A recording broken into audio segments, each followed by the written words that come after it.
order. Work session facility safety and awareness briefing. Thank you for attending this evening's board meeting. EWEB management subject matter expert. Okay, I'll go through it. EWEB management subject matter experts are here with us in the room and virtually during tonight's presentation. Notes that are virtual on the screen. Please make sure to speak loudly and clearly so everyone can hear you.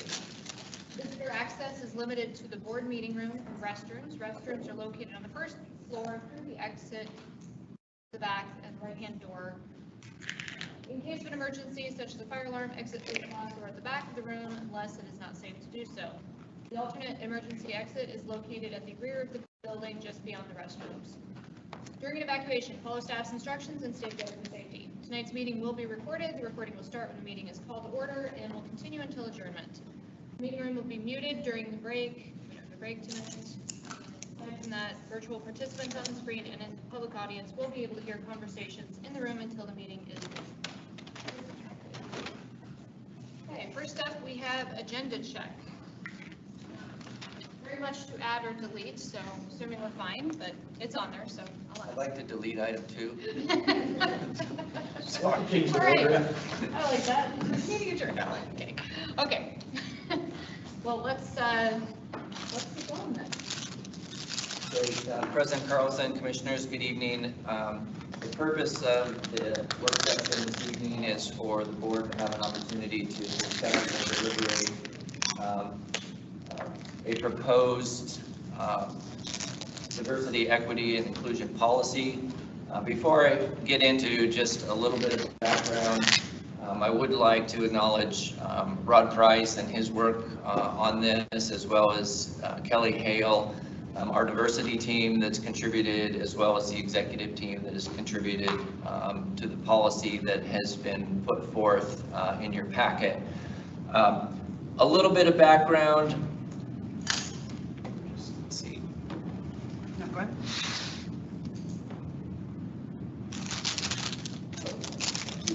A little bit of background and history. This has been a journey that we started actually at the end of 2021. It originally came about as when we were talking about some pricing and some other decisions as an equity issue.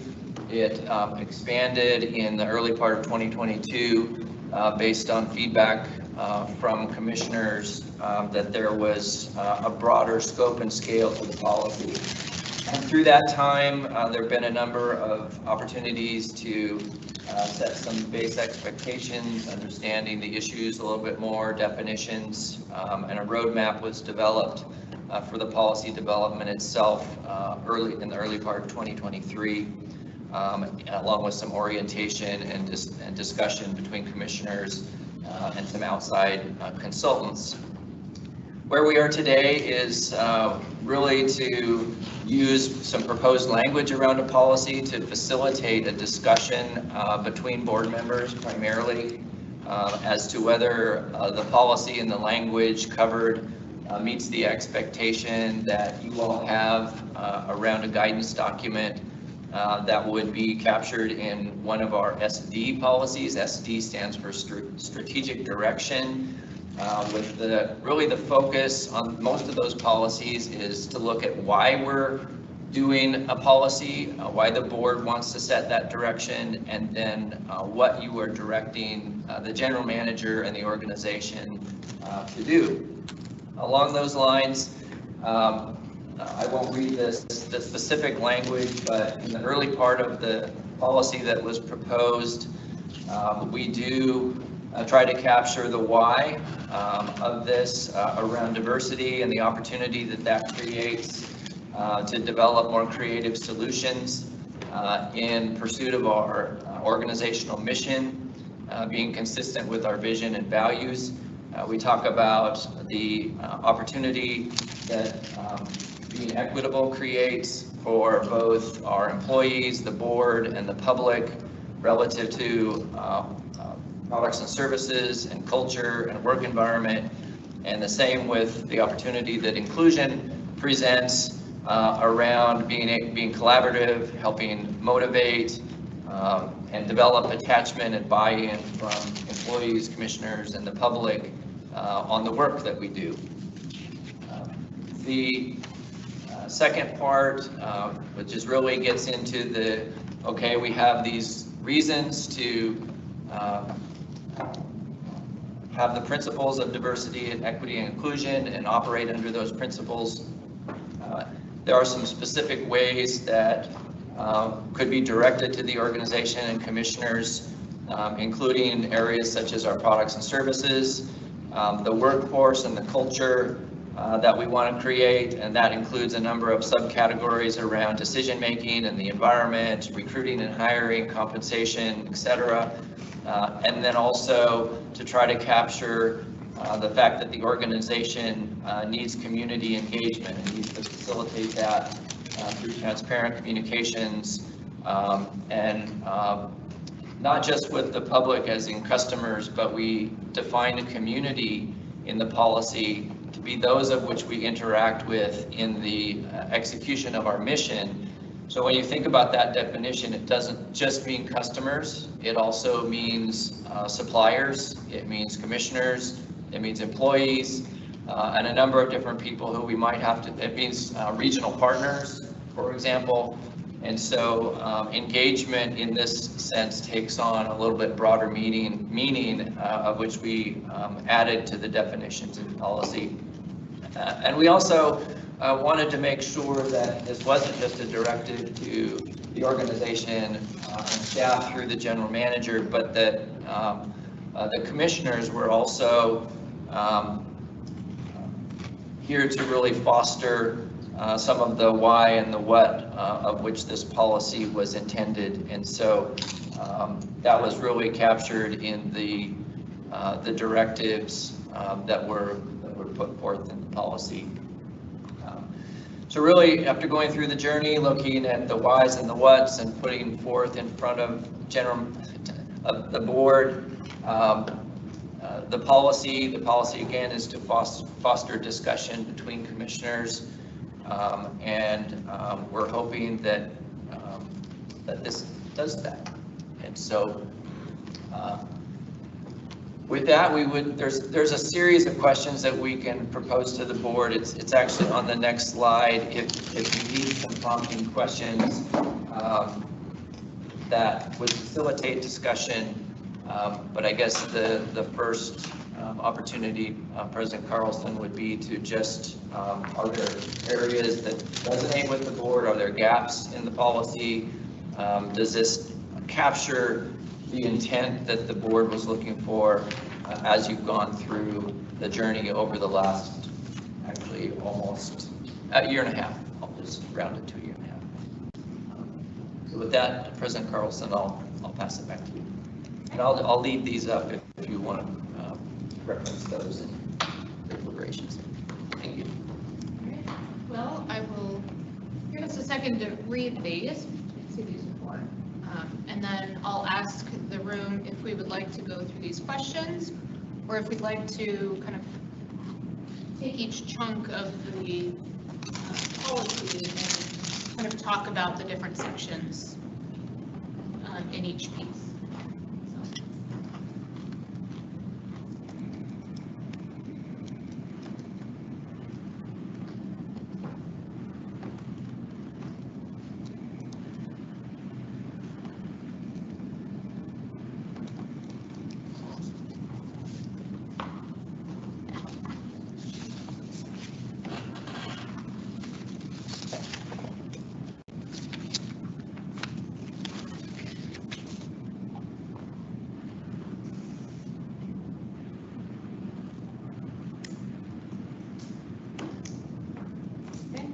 Chance to read them?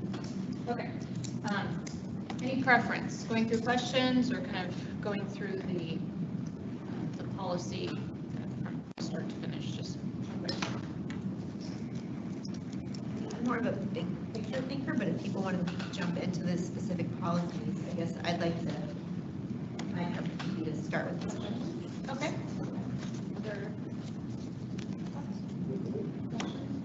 Okay. All right, then we'll start off with questions. Does the beginning language capture why DEI is important to EWEB? And if there's any other, obviously, general discussion, we'll that up too, so. I had a quick question just about maybe process too. When we originally met with the consultants a couple months ago, for some reason I thought that we were going to have another session with them with the policy, but that was not, obviously it's not where we're at right now, so I just wanted to see what your thoughts were and vision. That wasn't my impression. My impression was that the next step would be to put some ideas or an idea in front of commissioners. If there was an area where we felt that some consultation specifically would help, we could pull in consultants to help with that if needed. And they didn't help with any of the writing this or review of policies. I would say they were part of the synthesis of it, for They did, sure, okay. yeah.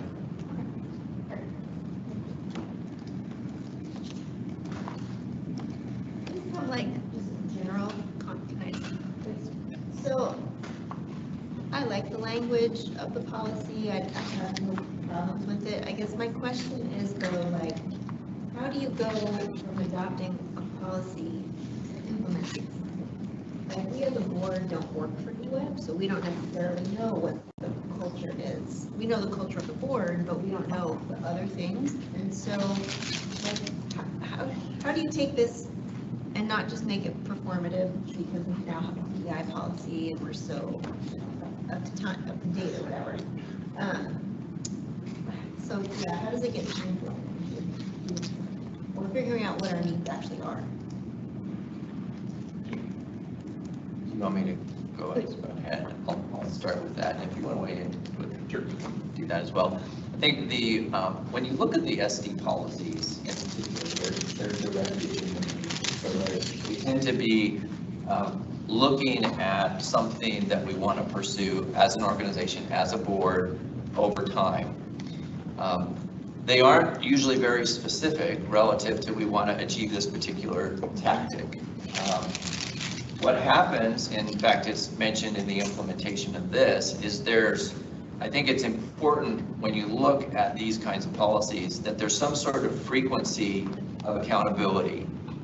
In this case, we've talked about once a year. We've talked about policies that then can be shown to the board to show that we're implementing actions. As the chief, so this reminds me a little bit of a democracy, right? You have a little bit of separation of powers. The board comes up with the laws, and then the chief executive is responsible for implementing those. And that was how the SD policies were originally developed.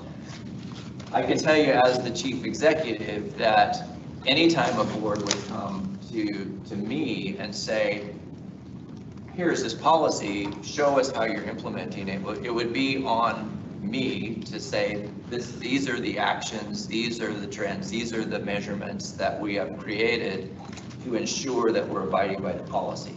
Now, this one specifically says at least annually, the organization will report back to the board as to progress being made in this kind of work. There's also an opportunity for certain collaborative efforts with the board on specific annual goals or things that might support the policy. So there's a couple of different ways to do that. Ultimately, and that's the last question there at the very bottom, are there areas of specific progress you feel would be important to monitor? Some of that gets to the implementation aspect of the policy as well. So I would say that this provides the guidance, and then when we get to the specific actions that we take as an organization, both as a board and the general manager, those have to align with the policy. And so there could be certain things that the board wants to see. And just to push a little bit deeper on that, this is different than a policy that we have about reducing carbon or something like that. I think that DEI can be kind of tricky because oftentimes the people who are in charge of implementing it might not be the ones who the policy necessarily applies to, so they might not know the depth of where it can go. So I guess I'm just curious, if we achieve this policy, then obviously we need it over to you, but I as a board, how do we make sure that you're doing the work necessary in order to like really implement this? Well, I think that part of my evaluation, quite honestly, should be something related. There should be a category in the chief executive's performance evaluation relative to policy adherence. And that is something I feel accountable for. For example, when it talks about the workforce, it talks about the creation of policies that support this. That would be something that we would provide to the board in follow-up and in report relative to progress. We also, one of the attachments was the information on kind of the spectrum of progress and sort of certain key indicators. The measurements can be important, but we also, measurements for targets are also a little bit of there's some things to watch when you create that. So I ultimately think that, which will come about in the next month or two when we talk about the criteria for the general manager's performance evaluation, that adherence to policy would be something that would be a part of that. When we talked to the previous consultants, they had mentioned that they have set up kind of KPIs around it, but they can recommend to us some other consultants that can help with the establishment of KPIs that help track this. And I think that would be something that I would be supportive of going through that process to make sure that this turns into something that's actionable. Yeah, I think one of the things that I was just gonna,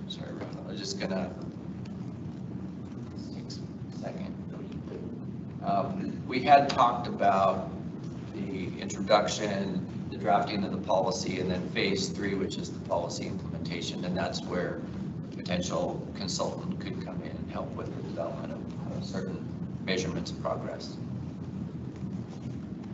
Is that where you're going? Yeah, I can kind of comment and maybe tie both of those things together in a little bit more detail, because what you're asking is an interesting question, right? And it applies to really all the policies. That's kind of what he was saying, right?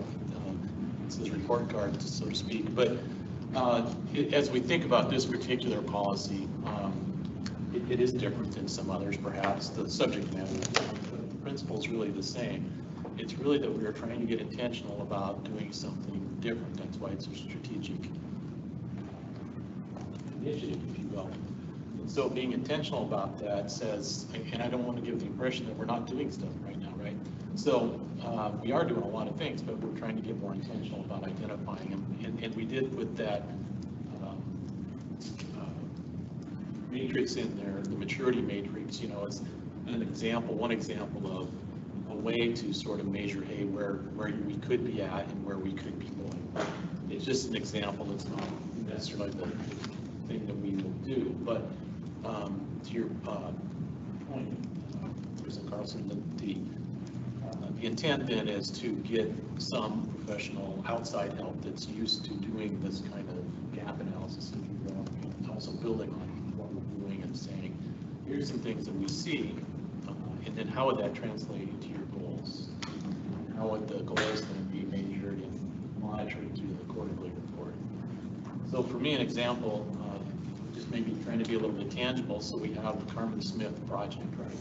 As part of that Carmen Smith project, there's a whole host of entities we deal with, and one of them is some tribes, right? And one of the things to do in tribal relations is to have some idea that they are actually sovereignties, they're nations there. And so what does that really mean? Well, how do you get to that? So there's a lot of education that can come with that. So there could be a particular goal. It trickles all the way down to, hey, we'll get some education around tribal history and relationships, and then from that can come all the way back to having some kind of board acknowledgement and or what is EWEB, how does EWEB see tribes, and how do we relate to some kind of position statement. That's kind of up and down, some practicalities out of a particular thing that you can see from implementation, just for instance. John Brown? So I'm very impressed with everything I see. I have a question about implementation and workforce. So right now, our metrics are measured with other utilities, Lane County, women in management positions, people call them, a lot of different things. So do you envision that being the standard to start from to measure the change? Or do you envision that I mean, a certain percentage of our workforce is females, a certain percentage of our workforce and management is differentiated in our quarterly reports about how many are male, how many female, how does this relate to Lincoln County and other utilities and things like that? Do you envision that being the benchmark? Or how do you envision setting a benchmark for success or for implementation and diversity in the workforce? Yeah, I think, to use Rod's word, it's to develop intentional outcomes. You know, if we think we're okay where we're starting from, that's different than if we think that we're not okay where we're starting from.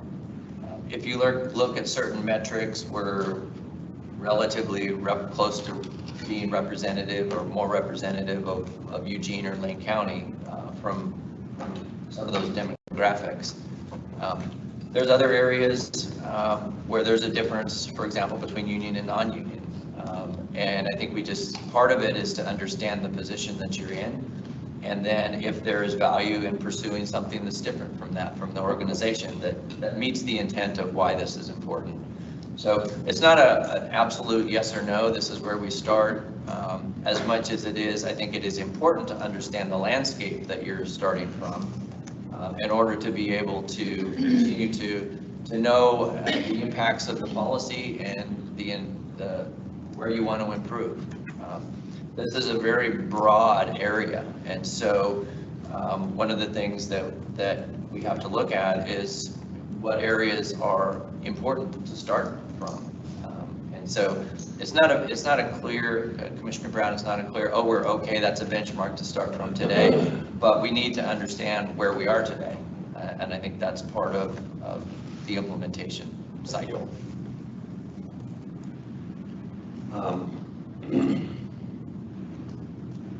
Yeah, I'm pretty happy with the direction it's gone from our perspective as a board, giving the direction. Again, I think I wouldn't call it concern, but my questioning would be in the implementation stages. You know, you said that we make the law, you enforce the law. Who's the judge, right? I'll do that. I'm just kidding. Well, I mean, you know, there's some areas where it's like, okay, like you say, if we're doing contract, you know, that's something, you know, like, okay, let's look at diversity and those types of things in the contracts that we're doing. But in internal workforce, you know, part of this is going to be, are we going to change the employee handbook to more, implement this into that so that the workforce feels safer, you know, those types of things, and then how does that go over?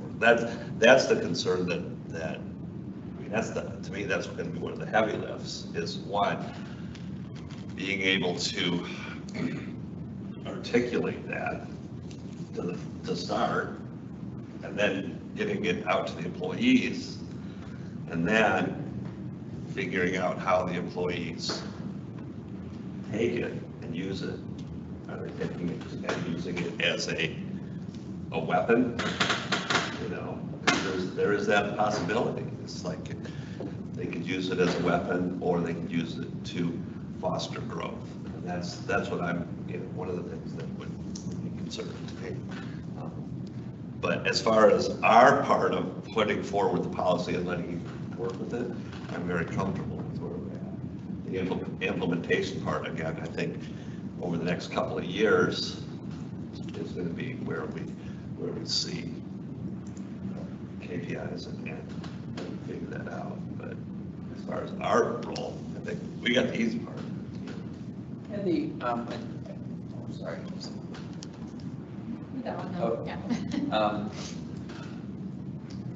The board linkage policy is pretty specific around the role of the chief executive relative to policy enforcement.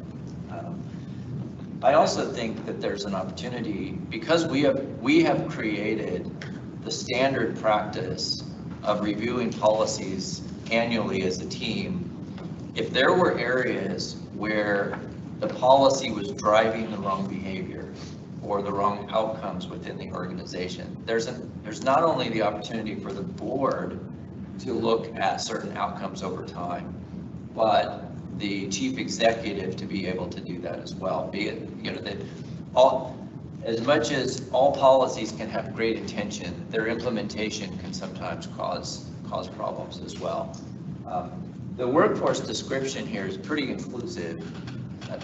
That's a pun that I didn't mean to put out there, but it's pretty all-inclusive when you start to look at how an organization operates from a cultural perspective. It talks about hiring, it talks about compensation, it talks about the formal development of policies to support that, everything from hiring to firing to behavior. And so there's a lot of opportunity for the chief executive to be able to take that and develop plans and procedures and policies to implement that.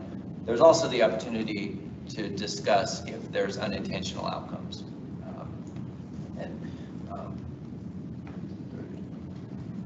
So I'm just, we were kind of asked, why is this important to EWEB? And I'm hearing a lot of, well, it kind of depends on what you do with it. So from a commissioner perspective, when you look at the language in that first section, does it capture, I mean, what you would need it to do then as the implementer? And what does it change? You know, if we put this into practice, what does it change from yesterday?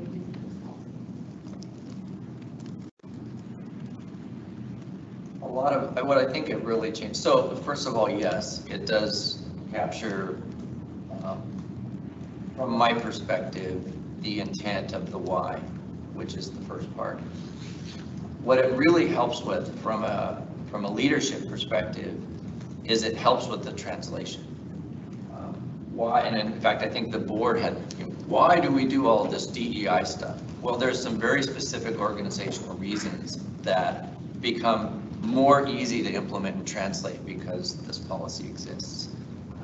You look at diversity, for example, and the definition that was put forth around, or the reasoning around diversity, is that it creates the opportunity to develop broader and better solutions to challenges and problems. That's, you know, I think really important for a complex organization like we have.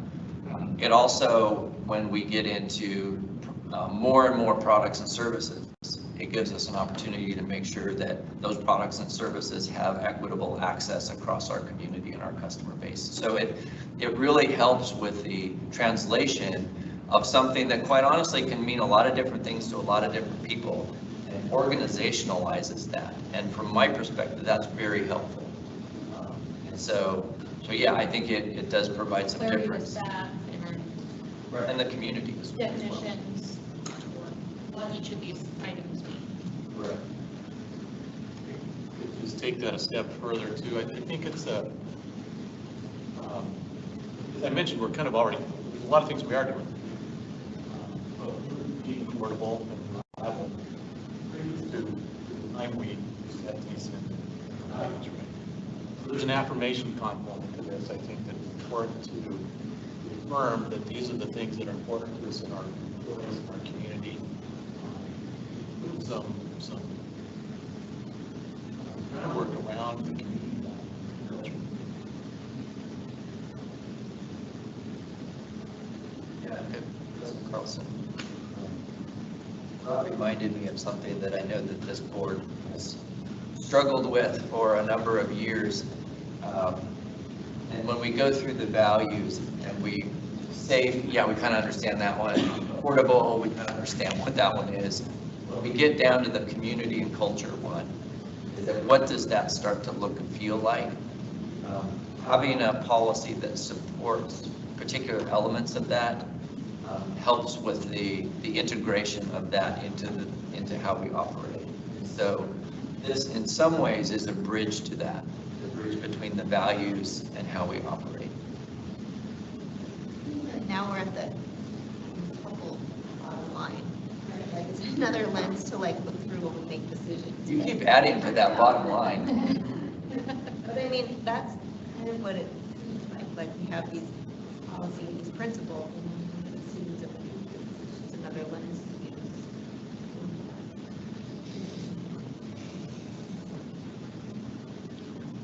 Yeah, I just, in terms of question number one, I think it captures the why. very well.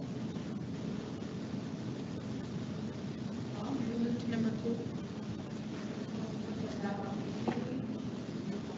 Address that one.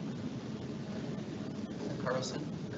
So the reason that question came up was you just asked me what difference it makes and does it capture, I guess we would return the question.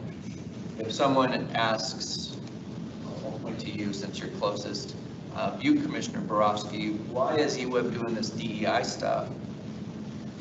Does this capture and give you some ability to translate why it's important to us as an organization? Not just you personally as well, but as an organization, this is why it's important to EWEB. So that would return the question to commissioners in that way.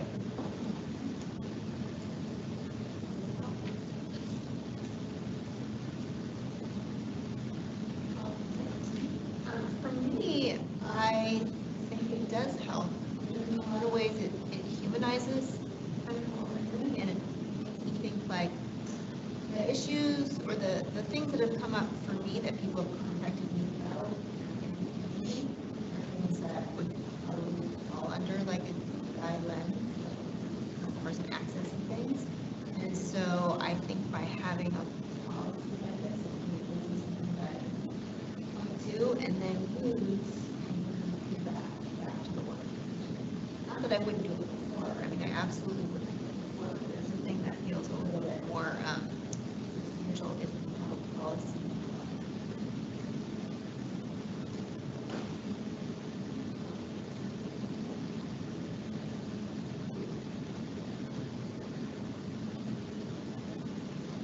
For me personally, I think that it definitely helps having a policy that we can talk about and say these are the values that we hold and why they're important that we do that. I mean, there are specific outcomes, and it says not limited to, but in recruiting, hiring, compensation, fair access to products, the way that we engage with the community around big issues and what that looks like. It reinforces not only for us internally, but it's a reminder of how we want to interact with all of our stakeholders. And for me, that's useful. This is not just, going through and checking the box. I mean, this is really meaningful. It's something that will move it forward so long as we're doing the right things. And it's not just, okay, well, we made the document and now we're done. I mean, this is a living, working piece that we need to continue to think about. And if we think about it like in the framework of having another lens, then I think it's a very useful tool. If we do nothing with it after we check the box that we've gotten it, then it's not. But that's up to us to make it worthwhile.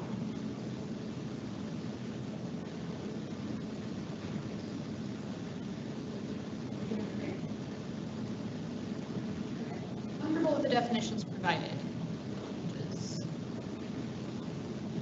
So, talking about diversity, equity, inclusion. My only question, so this is funny because I remember when we went through our training, we had the comic drawing about the people on the stools having equal access. Didn't necessarily mean that the three with different heights could actually see over the fence. Whereas the other one, having an equitable outcome, that was equity. But the first one was equality. You give everybody the same thing. But then when I look in our training materials and the definitions, it literally says making sure everyone has equal equal access to the same opportunities. So it struck me initially that this seemed more like equality, not equity, but I think that's probably how we implement it.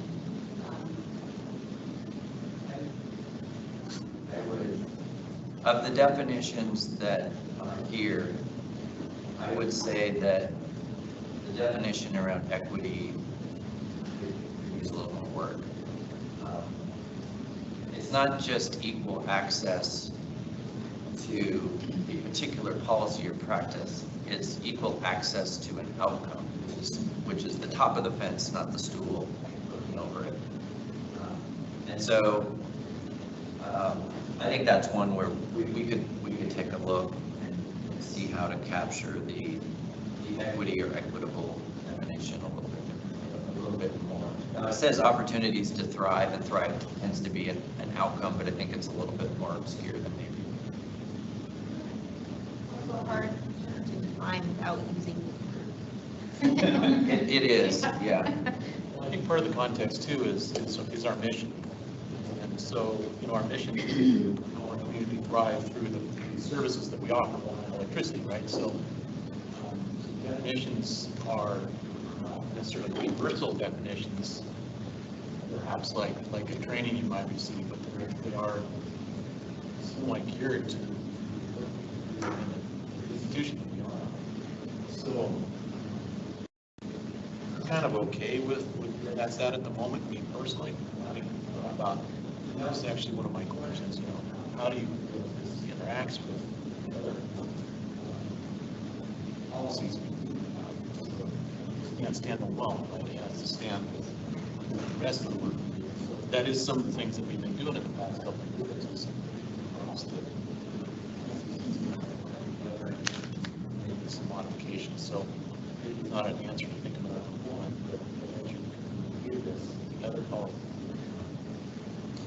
There's got to be some connections.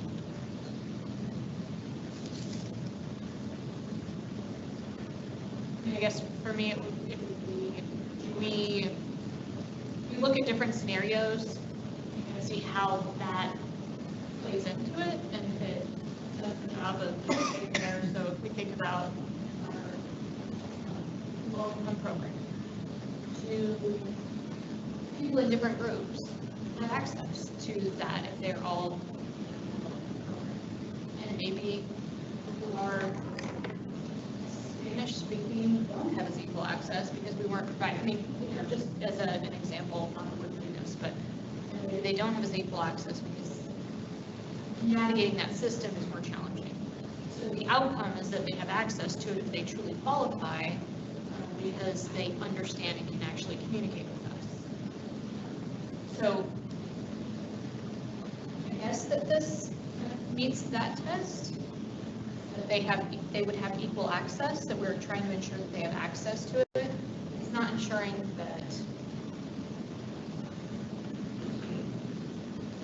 a different example that I can think of is maybe being able to utilize the EWEB, and that may not be something that we can actually do. If somebody is not able to purchase because they have other barriers, that's probably not something that would address the outcome of access to it if they have it, but I don't know, there's other ways. The policy would say that, how could we? So there are programs, the program Juan's working on, share program, to meet that gap that you're talking about, or the scooters, bikes, those kind of things that. They have a lower. Right. If he hadn't stopped and said, ask that exact question, I don't know what we would stop them. I think that's a great example.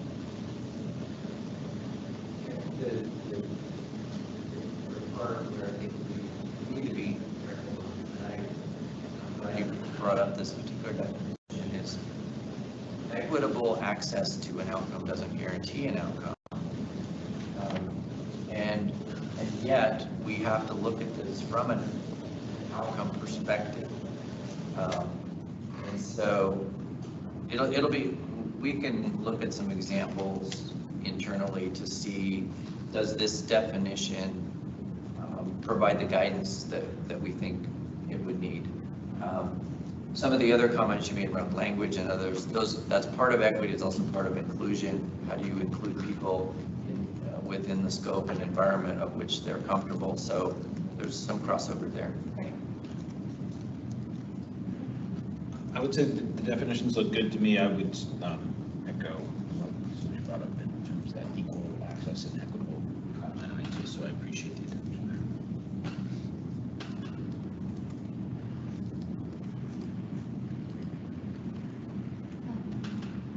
there. Other than that, definitions or Our specific intent with the definitions was around community, to make sure that oftentimes when we speak of our community, we think about Eugene or maybe up the McKenzie Valley. Community relative to this particular kind of policy does mean these other things. I interact with the community at a regional level, for example, with other utilities. We deal with vendors and suppliers, some are local, some are not. So, and we believe, and I think the board believes as well, and just want to reiterate it and confirm it, that when we think about diversity, equity, and inclusion, there's not a border that stops us from certain behaviors and certain values if someone doesn't happen to live in Eugene. And so that was a particular reason we wanted to define community specifically for this policy.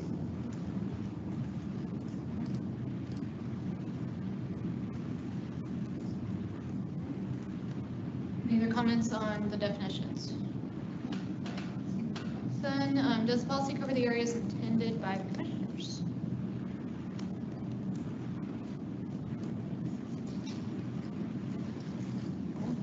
We tried to think of everything we could, from access to products and services to how people have access to show up and participate in board meetings, I know that through time you gave us a pretty significant roster of things to think about, and so we tried to capture those as well as not let you totally off the hook, which was we put in the commissioners have some expectation there on each other as well. So we tried to think of everything we could and categorize it. But if we missed something. Well, my only, it's just a small thing, is that the access to products and services, it seems like it's pretty focused on like utilizing some of the programs we have, but also I just want to call attention to there's some people for whom using the computer is really difficult and hard, like especially elderly people, and our system can be really confusing. And I did hear from one customer who their credit card, anyway, just like changing stuff in our system is hard too. So not just like accessing our services, not in like the things that we promote, but just in general engaging with us. That's important.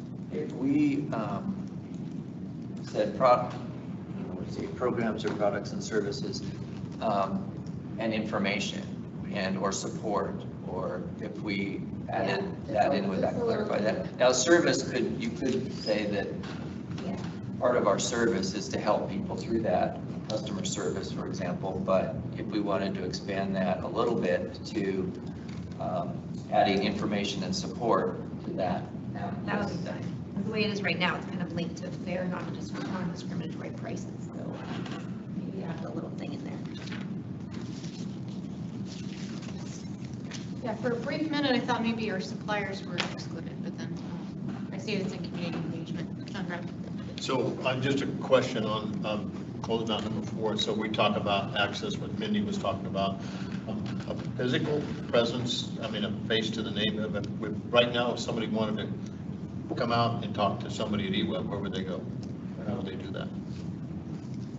They would come here or I mean, you can't get in here without Yeah, security. They can. Can? Okay, and where? And eventually they'll be able to do Service? that downtown. Say again? They'll eventually be able to do that. Okay, downtown. but right now, we don't have that interface where, I mean, I got some people that I work with that are Spanish speaking and they're afraid to come. They can't understand, they can't navigate the system. And like you were saying, if I can take them and help them walk through the process, but there's no place for me to go. And so we're gonna address that. It'll be initially appointment only right now, but eventually the headquarters building will be available for that type of service. Thank you. Do we have a timeline on that? The city is looking, I think, right into the year to transition. We do have bilingual support though, and would be able to meet them here. Well, I could set it up here, so, okay. Thank you. Absolutely. Yeah, we have appointments that are coming here for various reasons.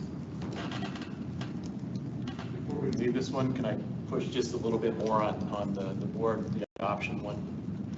It's not a push so much, but you made a comment, and I don't think you quite meant it exactly the way you said it, which is, hey, we proved this and now it's your problem kind of thing. So that item 4 really is, does this support, from your perspective, the ability to think about how you engage in the public, and does it raise questions for you that when Kelly and I go out to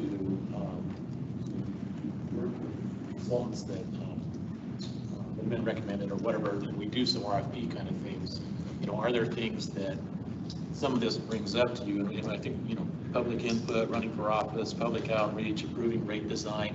These are some of the things I think we went through in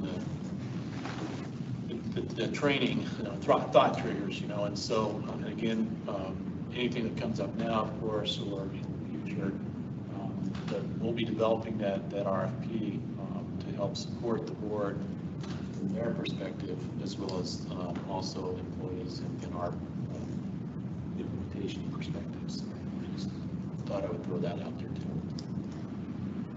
And specifically, community engagement talks about equitable opportunities that includes governance as part of that equitable opportunity. So there's, and public processes. So I think that's where Ron's kind of going, that there's a direct interaction with the board on some of the items, not just the last bullet, but some of the earlier items as well.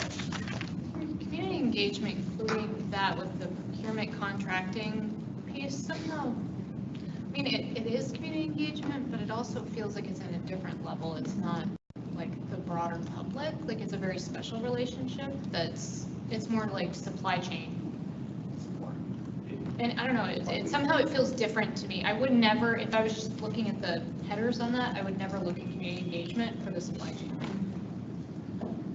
That's part of the reason we defined community the way we did, was community includes these other groups.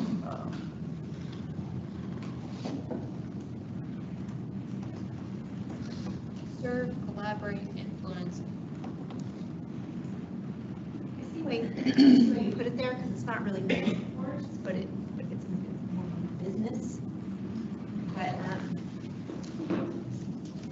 it doesn't matter that much to me, but I agree with Sonia. It's a little, I don't think of that as community engagement, but I also hear, Frank, that you're trying to broadly define community, that there's many different communities that we engage in.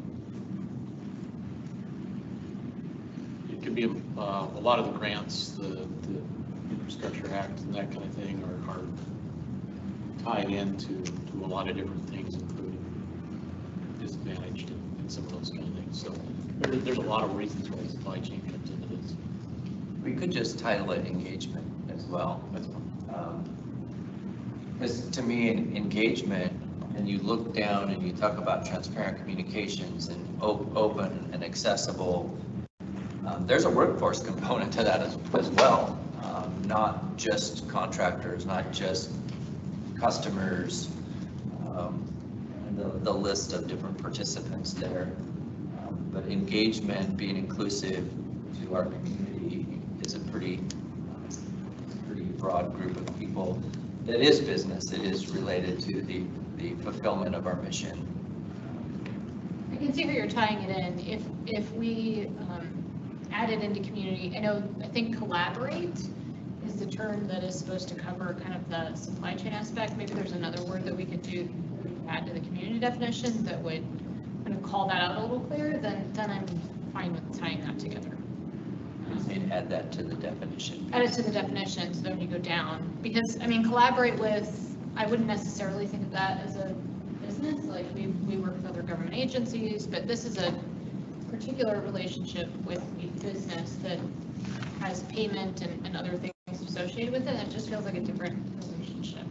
I understand we're collaborating with them to an extent, but it doesn't scream to me that that's for business relationships. Transactional collaboration. Yeah.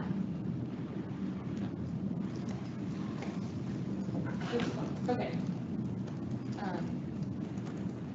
Anything else in the sections? Just to make sure, because we define the community as people with whom we serve, collaborate, influence, or impact in the fulfillment of our mission. So I would think there's government partners are part of that, customers are part of that. It has a business tie to it, but collaborating on behalf of our mission is part of the business. So I didn't know if that covered what you were trying to, where you were trying to go with that. I think part of the reason that I'm wanting to call it out a little bit more is that I have, not in the recent, but when I first started, I used to hear more about, unfair practice about how certain groups got chosen or didn't get chosen. I really haven't heard any of that in the last 5 years, but I remember when I first started, I was hearing some of that. So calling it out so that we're intentional again about, and being very clear that this group is included in this policy. We're trying to support businesses that have different backgrounds to them too. Maybe it's, I don't know that we have anything that's like supporting, women-owned businesses or businesses of color or anything like that. I don't know if we have any of that. I don't know that it's even allowed in our policies, but it's something that I think is just worth considering. But maybe others don't agree with me. I don't know. I agree with you. I'm just not sure that I can come up with the words on the spot. Yeah, I'm not good at wordsmithing things on the spot. It's just, a general thought. So, Yeah, for me, with the definition of above, I can live with it the way it is.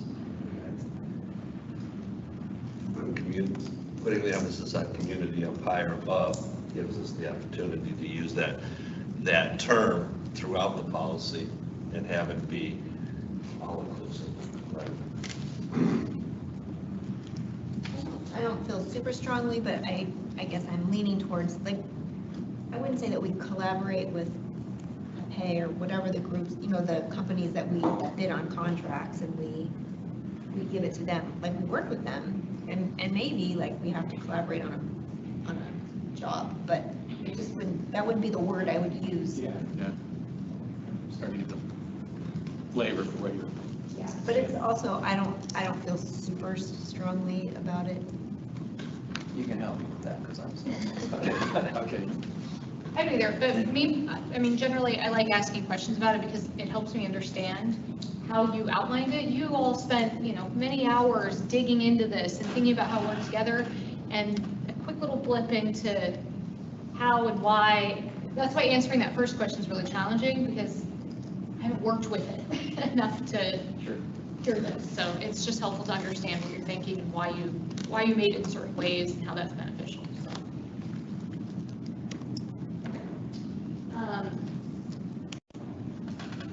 Move on to question 5. Are there specific statements in the policy of personal meaning that resonate with commissioners or uncomfort conflicting perspectives? Just a couple things that strike me. And first, I guess I want to acknowledge that you just did all the work with this. Thank you for all the time and effort to refine this into something we can respond to. the whole thing is written in a very positive tone, which I generally appreciate. It's all about what we're going to do and not focus on what we're not going to do.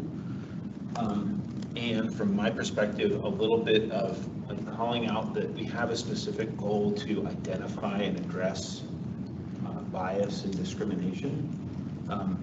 To be clear, I don't think this organization has bias or discrimination intentionally. I don't think any of it is because somebody's trying to keep some group out or some group in.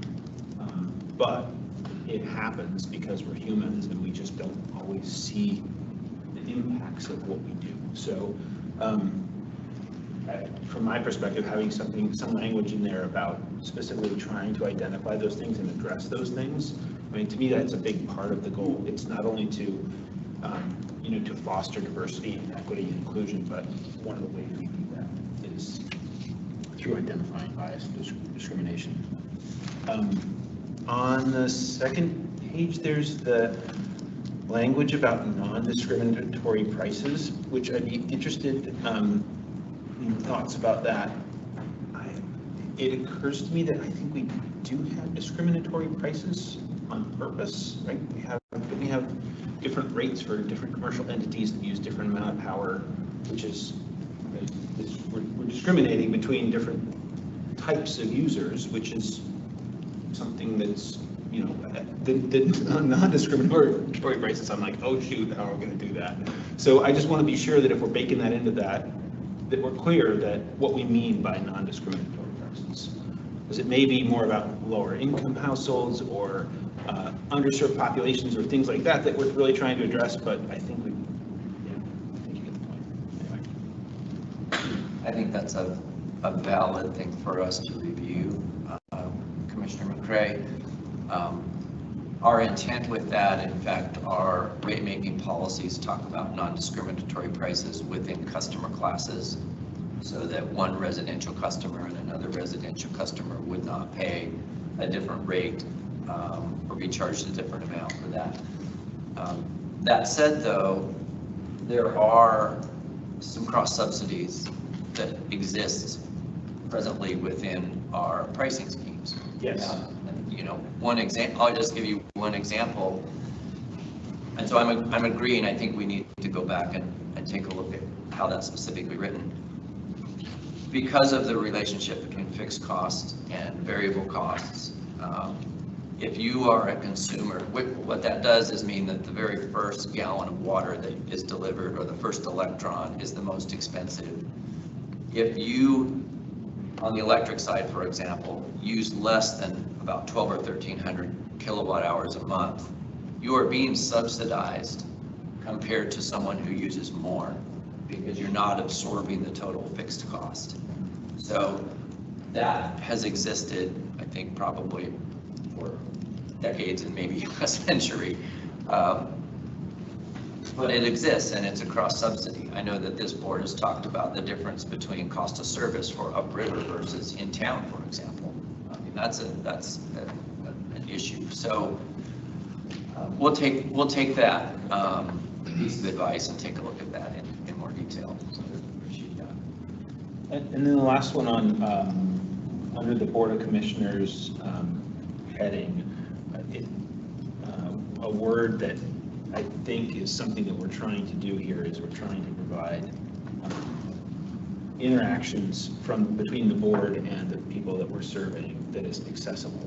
And I don't know if that's the right word, but that's just the way I'm looking at this. Is like it's something in here about how we do this needs to be in a way that anybody can access this. I don't think that's the case right now. I don't know if it's even possible, but it's what we're going to be striving for. Right, is that we're eminently accessible to the people who want to talk with us and influence how EWEB works. That's all I have on that. Commissioner McCray, so there's a couple. We do have, again, this is part of a community engagement. Yeah. Equitable opportunity to participate in the governance piece of that. We also, under GP1, I believe it is, have some guidelines around accessibility and that, although we can take a look and see if there's some stronger language around Board of Commissioners and access. There's There's actually another policy as well. I think it's I want to say it's GP2, which talks about the Board of Commissioners' job duties. One of them is to represent the organization to the community, and the other is to represent the community to the organization. So that does appear in some other policies, but doing that in an equitable and inclusive manner is where we potentially could strengthen this a little bit. Yeah, I agree. I think, even if the language is in other places, I think that kind of mirroring and reinforcement of between policies is useful. Yeah, well, in fact, it's a little bit obscure the way that this policy is written. It does reference GP2, the board job description, Yeah. doing that in a way that supports these Yeah. principles. Yeah. So maybe it's covered there. You'd have to go back and cross-check the policies. I will admit, I did not look up all of them in the process of reviewing this. I can send you the 80 pages if you'd like. Thank you. I know we're at 6:31 now, so we have one more question left, and I had a comment on number 5, but we need to go another 10 minutes.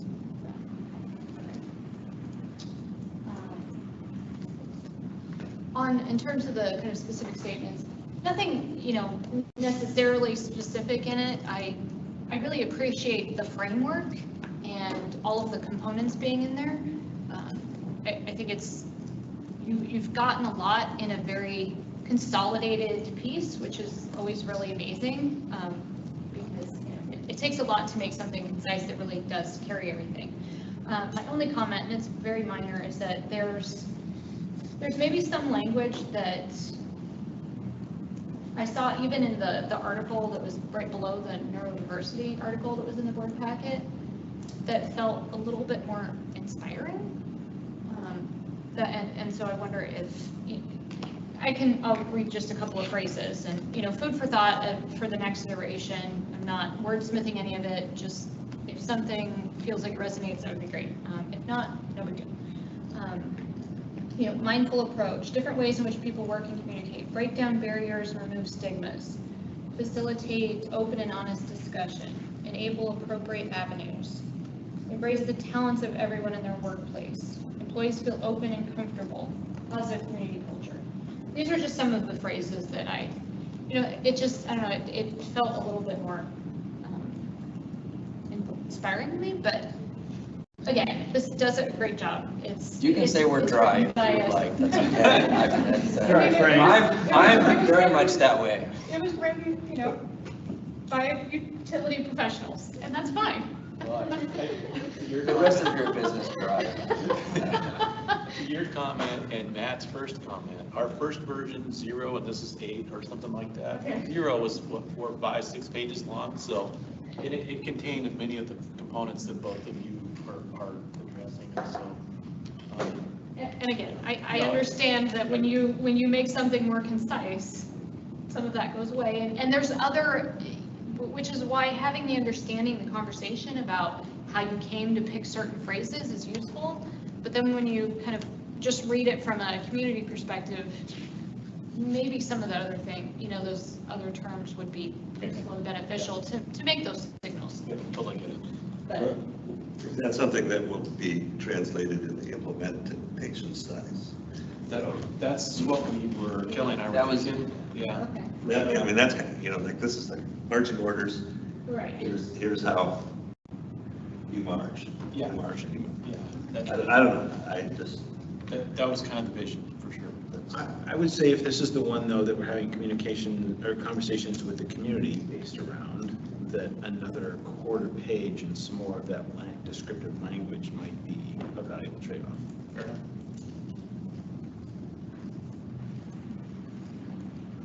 All right, last question. The implementation focuses on accountability, transparency, and frequency of intentional and shared goals. Are there areas of specific progress you feel are important to monitor?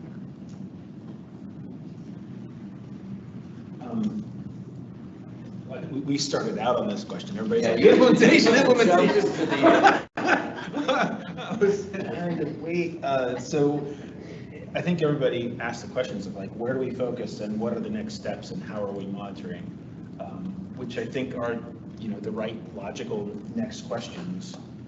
From my perspective, and Rod, you said that there's intent to, bring on somebody to help us with next steps. I would love when this comes back to see what your next steps are, even if it's not a hard and fast plan that we're doing any blessing of, but rather just like, hey, here's where I'm planning to go. That would be great to help me see how this is going to translate, and I think build a lot of confidence among all of us that like, oh, now we get where you're going. I feel very strongly that a third party is really important to help us get it right, because just like I can't edit my own writing, I don't, I can't physically do that. It's the same thing. We're just not going to be very good at seeing our blind spots because they're blind. So thrilled that we're thinking about a third party. And I hope that they will not only review our other policies and practices, but this one as well. I would love, a third-party review of this to say, how might we tweak this to be more effective and to the point, so that, as we come back around looking at this again, maybe we make some tweaks based on feedback from somebody outside of this room. So just to be clear, so are you interested more in the output of the consultant's work versus helping craft the scope for work, or are you interested in both? Oh yeah, I don't feel like it's our spot to scope the work. Okay. No, I'm just really interested in seeing what comes from that. I mean, to be clear, I am hoping that we'll have somebody reviewing our practices and our policies, which is the scope of work, but that's entirely up to you all. So a little bit of background, and Rod mentioned that this is not to reflect things that we haven't been doing. In many cases, the policies support part of what we're already doing and facilitate some new things as well. We did have an outside consultant go through our internal policies, in particular most of our workforce policies, with the diversity lens in mind. So, for example, that workforce area and the policies, we feel like that's a pretty comfortable starting point. But we haven't looked at the broader board policies and some of the other things that include now these other bullets with that same lens. And so that's part of what we're going to have to scope out and look at for next steps. Yeah, and just to follow on that, I think our policies is a huge piece, because that's kind of where a bunch of the structure lands, but also our current practices and programs, right? So one of the things that was highlighted for me a year or so ago, somebody pointed out that we didn't have Spanish translation on our website. And so, just somebody who's looking through what we're doing with that kind of, with an eye towards how all people are accessing our services and et cetera, I think we. Yeah, one of the things that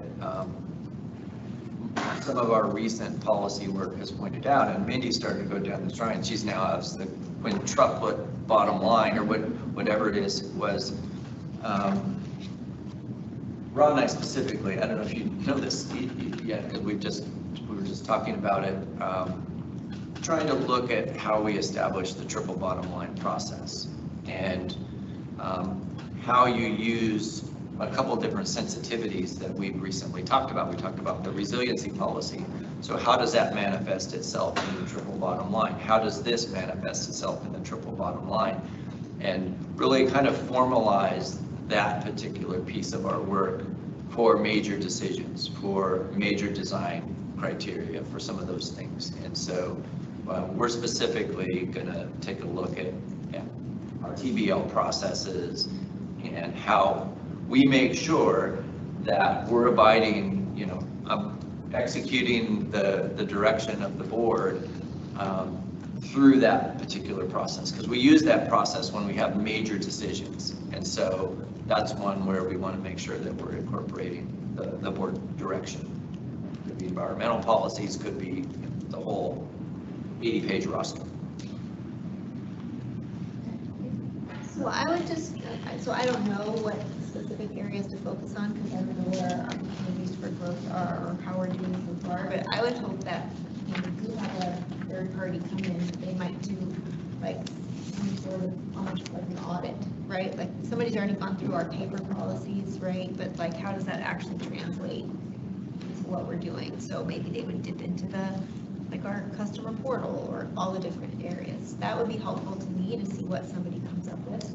I think that all of you who are crafting this have the best intentions, but again, like, you can't see what you can't see.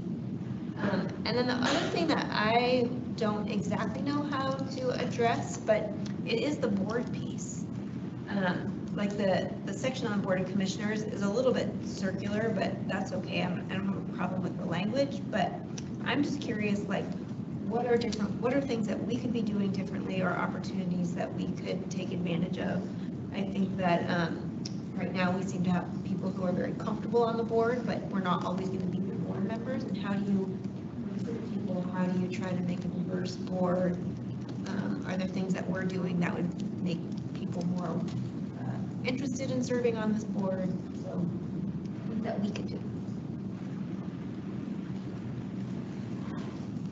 The things that I would be interested in the implementation is if there's conflicts between putting this policy in and other policies. So if we find out that, okay, we need to be more inclusive on, I'll just put it, Spanish language or something on some of our portals or whatever. But yet to do that would be, and not that in particular, but if we were to implement something through this policy that would have an effect on costs, that would you know, bump up against our policies on trying to be affordable or reliable. I mean, I think looking at the cross, anytime you have conflicting, add a new policy, there may be conflicts.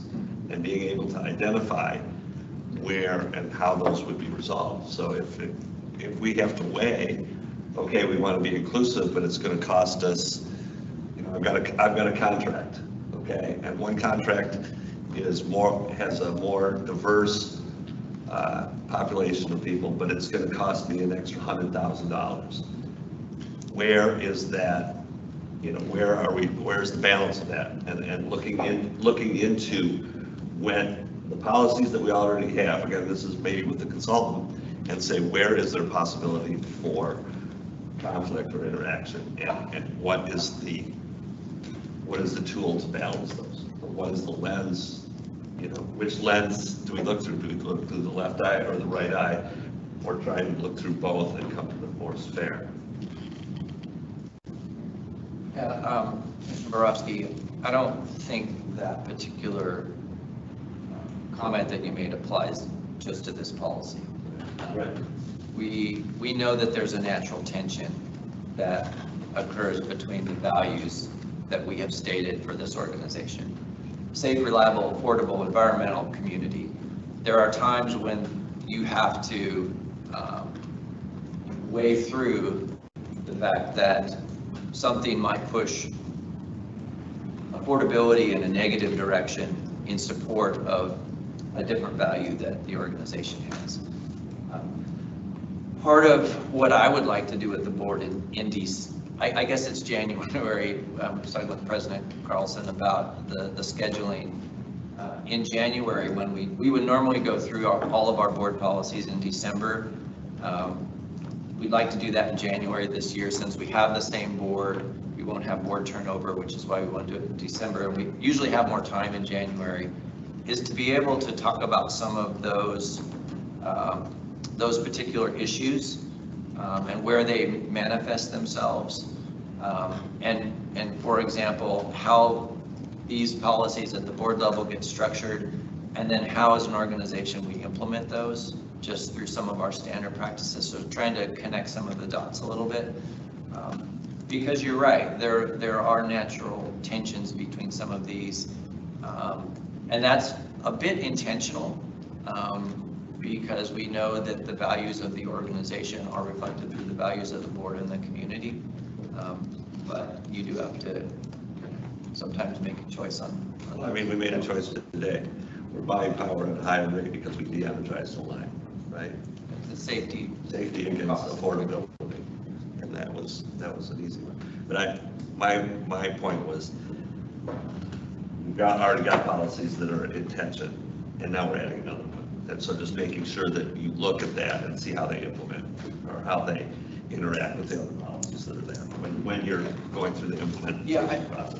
We'll do that with this, and then, like I said, I think we also, just to, when we look at our policies at large, we need to be able to. Don't dig a deeper hole into something that we don't need to. So, yeah, I think that's kind of. Okay. You guys got everything you need?